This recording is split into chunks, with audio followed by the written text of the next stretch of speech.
একজন ক্রিকেটারের জীবনেও এরকম হয়। হ্যাঁ বন্ধুরা, কয়েকদিন আগেই হার্দিক পান্ডিয়া ও নাতাশা স্ট্যানকোভিচের মধ্যে বিবাহ বিচ্ছেদ হয়ে গিয়েছে। তবে শুধু সংসার ভাঙেনি হার্দিকের, স্বপ্নও ভেঙে চুরমার হয়ে গিয়েছে ভারতীয় দলের এই তারকা অলরাউন্ডারের। টি-20 বিশ্বকাপে দলের সহ অধিনায়ক ছিলেন। স্বপ্ন ছিল রোহিত শর্মার পর ভারতীয় দলের অধিনায়ক হবেন।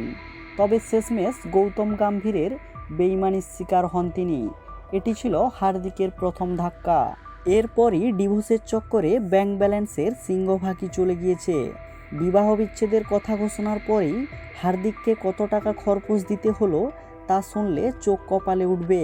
স্ত্রীকে নাকি নিজের সম্পত্তির 70% দিয়ে দিতে হবে এই ক্রিকেটারকে। এই মুহূর্তে নাতাশার মোট সম্পত্তির পরিমাণ 20 কোটি টাকা। অন্যদিকে হার্দিকের সম্পত্তির পরিমাণ 91 কোটি টাকা। এরই মধ্যে নাকি 63 কোটি টাকার সম্পত্তি চলে যাবে নাতাশার কাছে। তাছাড়া হার্দিকের একমাত্র পুত্র তার মায়ের কাছেই থাকবে বলে খবর।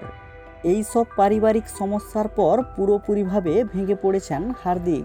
তাই তিনি শ্রীলঙ্কার সাথে অনুষ্ঠিত হওয়া সিরিজ থেকে নিজেকে সরিয়ে নিয়েছেন। আর এরপরই বেঁকে বসেন গম্ভীর, কারণ সামনেই চ্যাম্পিয়ন্স ট্রফির মতো বড় আসর রয়েছে। আর তার আগে ভারতীয় দল মাত্র 6টি ওয়ানডে ম্যাচ খেলবে। তাই এই সিরিজগুলো থেকে নাম সরিয়ে নেওয়াতে হার্দিক নিজেকে প্রমাণ করার মতো সুযোগ পাচ্ছেন না। তাই চ্যাম্পিয়ন্স ট্রফির মতো বড় আসরে হার্দিককে দলে জায়গা দেবেন কিনা গম্ভীর, এখন সন্দেহ রয়েই যাচ্ছে।